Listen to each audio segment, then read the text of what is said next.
Bebang, bebang! Tara na sa school! Yahoo! Iska, nakabihis na ako! Wow! Wow, ang ganda mo dyan sa uniform mo, bebang!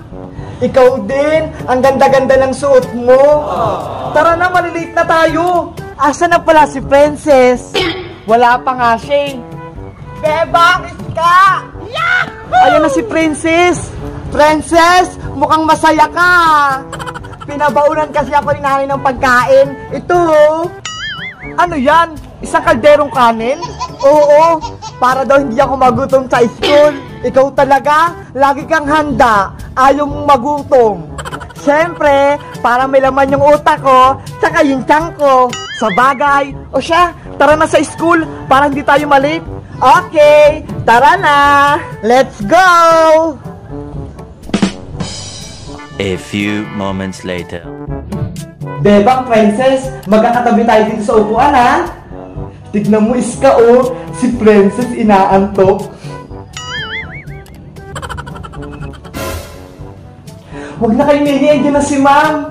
Hello, everyone. Good morning. Ako si Teacher Agnes. Sana maging mabait kayo sa akin. Good morning, Teacher Agnes. Bago tayo magsimula, magpakilala kayo sa akin. Sabihin yung pangalan at kung anong talent.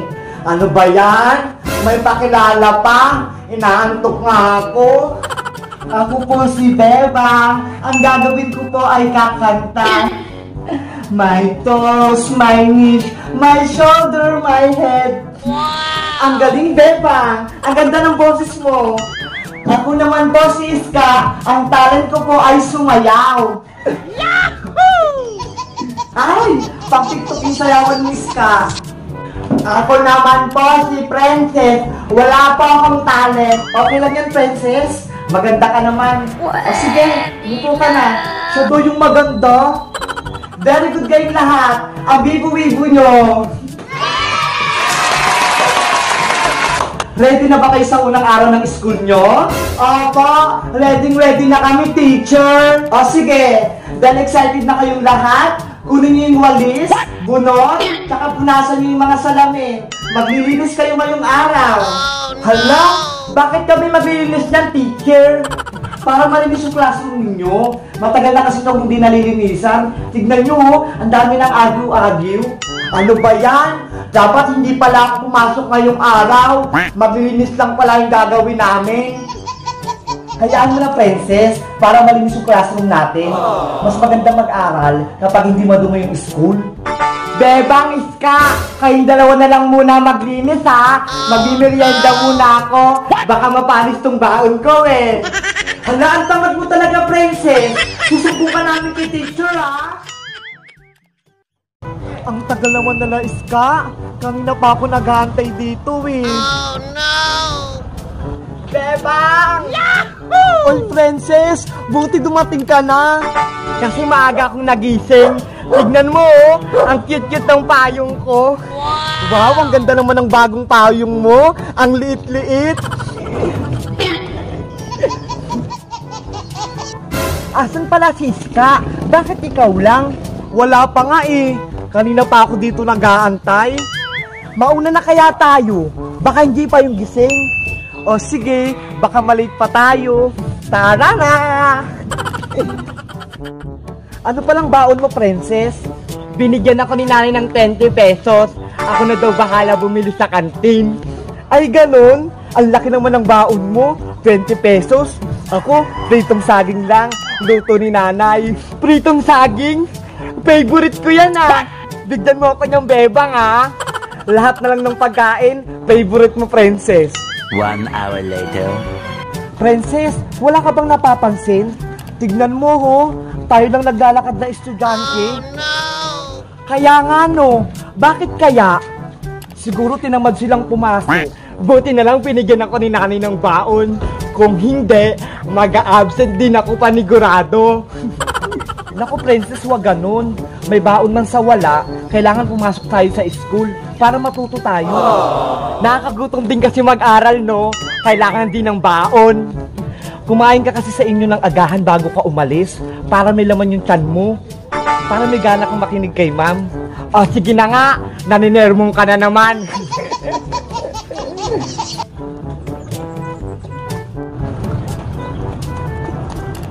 Princess, malapit na tayo sa school. Yahoo! Ang aga-aga natin, wala pang tao. Kaya nga eh, may isang estudyante wala.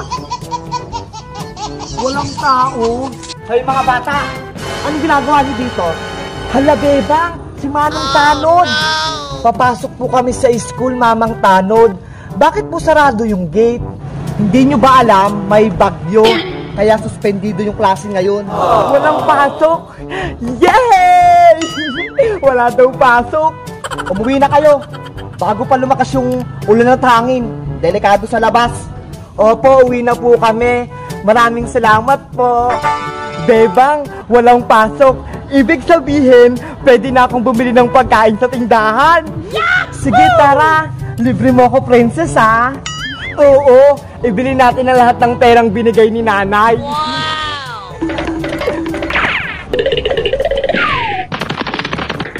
Bebang, malapit na tayo sa tindahan ni Aling Sonia. Yahoo! Tara, bilhin na tayo. Oh, no! Lagot, princess. Andyan si Aling Tiri. Nay, wala daw kaming pasok. May bagyo daw. Ay, mabuti naman kung ganon. Kaya nga po eh. Kung ganon, ibalik mo sa akin yung binigay ko sa yung pera kanina. Hala, akin na po to, Nay. Binigay nyo na eh. Ay, hindi pwede. Walang pasok, di ba? Kaya babawiin ko yung baon ngayon. Akin na yung pera. Ano ba yan?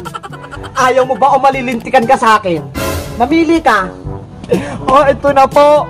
Ayan, para may babaunin ka bukas. Princess, mukhang hindi ka makakapagmerienda ngayon. Binawi pa lang nanay mo yung baon mo. Kaya nga eh, si nanay kontrabida. Binawi pa yung pera. Hoy bebang, may bagong chismis. Kilala mo ba si Jennifer? Sinong Jennifer na naman yan, princess? Yung taga-kabilang classroom, alam mo ba, pumupo daw sa upuan niya kahapon. Oh no! Ano? Napupo? Kawawa naman. Kadiri nga eh. Ew! Ikaw talaga, kaaga-aga, chismis ka agad. Eh bakit? Narinig ko lang naman ah. Buti nga sinabi ko pa sa inyo eh.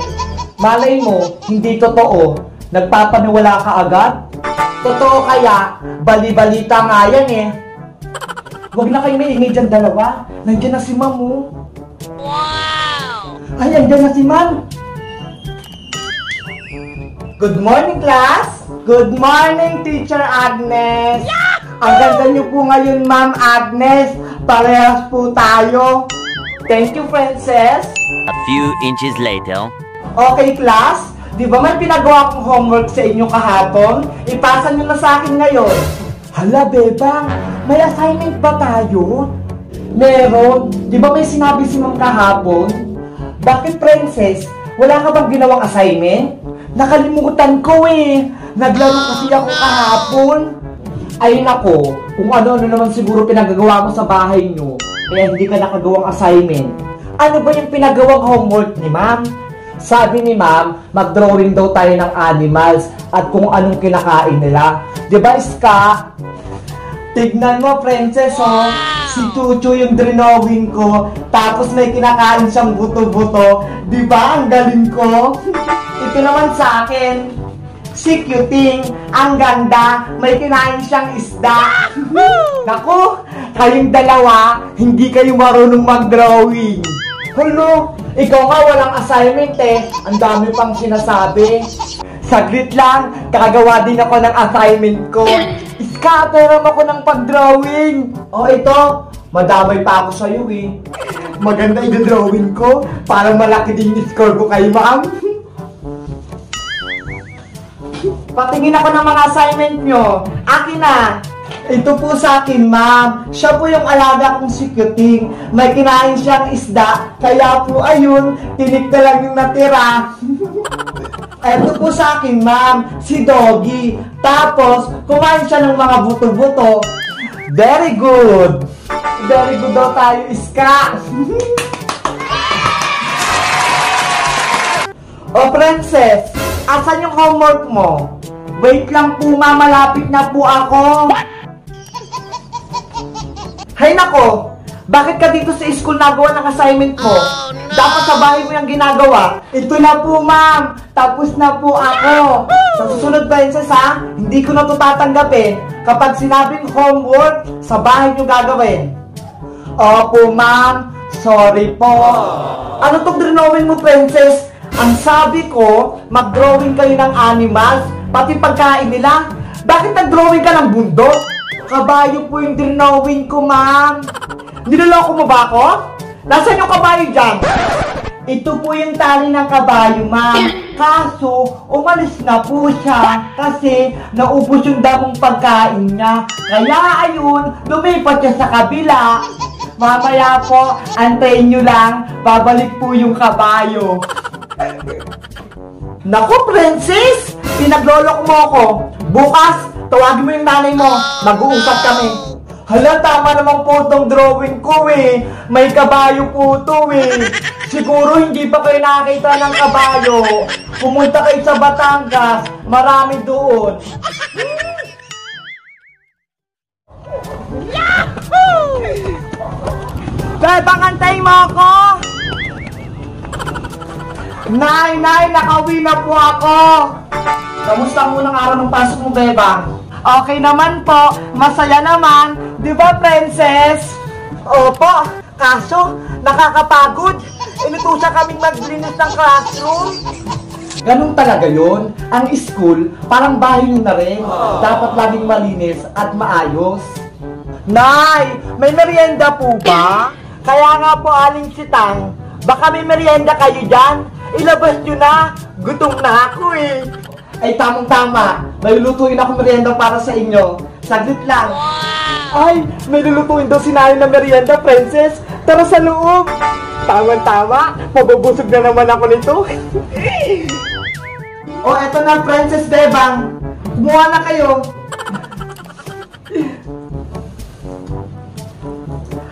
Wow, ang sarap naman ito, Aling Sitang. Tising-tising! Ang galing niyo pong magluto, Nay! Sobrang sarap!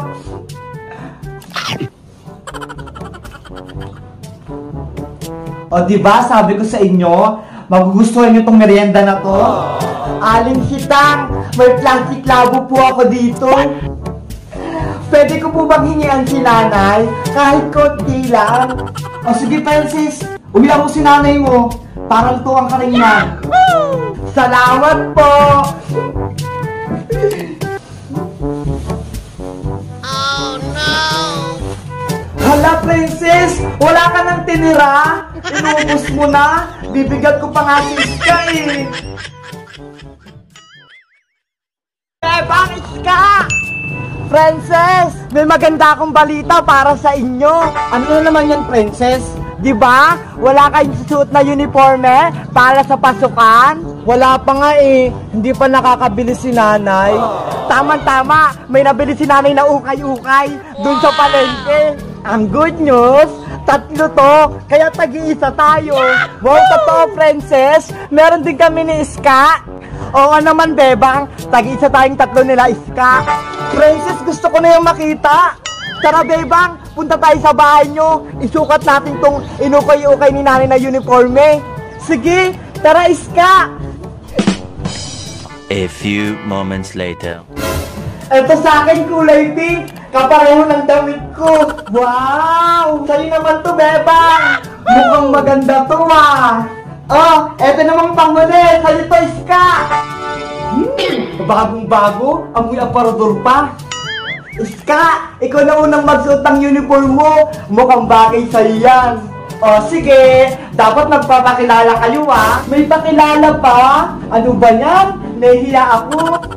Ayan na si Iska. Wow! Ang cute mo naman dyan, Iska. My name is Iska Santos, 5 years old. Ang ka-look-alike ni Catherine Bernardo. Paglaki ko, gusto ko maging isang guro! Oh no! Hala, may pamalita pa? Hello! Ako nga pala si Princess Makagiba, 5 years old, ang ka-look-alike ni Marian Rivera. Paglaki ko, gusto ko maging flight stewardess! Hindi ka naman mukhang stewardess, princess eh.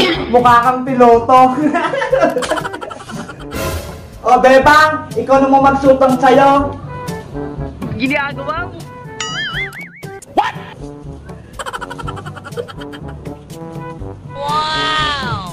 Wow, Bebang! Ang ganda-ganda mo! Ako nga pala si Bebang King Chow, 5 years old. Ang ka-look-alike ni Ang Curtis. Ang sabi ni nanay, gusto niya daw akong maging doktor. Pero, gusto kong maging pulis. Bakit? Kasi nga, gusto kong maging si Cardo Dalisay para walang katapusan. Jug, jug, jug, jug, jug, jug, jug. Bebang, kamukha mo si Sakura. Si Captor Sakura? Hindi! Si Sakuragi, yung Kenkoy. Ang sama mo naman, princess. Ano ba yan? Hindi naman magaganda tong ukay-ukay na Aling Tere. Oo nga eh, walang maayos. Sana marami tayong perang pambili, no? Sana nga eh, para may masuot tayo sa school. Bebang, ano yung bumubukol sa bulsa mo? Ano kaya to? Ay, pitaka! Buksan mo na, Bebang! Baka may pera yan sa loob! Sige, bubuksan ko na! Wow, ang daming pera! Iska, princess! Ang dami! Ang swerte natin! May pera na tayo! Bebang, Iska! May pambili na tayong maraming kitchen at laruan! Ikaw, princess, puro na lang pagkain nasa isip mo. Pambili nga natin ng gamit sa school eh. Ay, oo nga pala, nakalimutan ko. Makakabili na tayo ng bagong uniform. At madaming kikirya! Pasaway ka talaga, princess.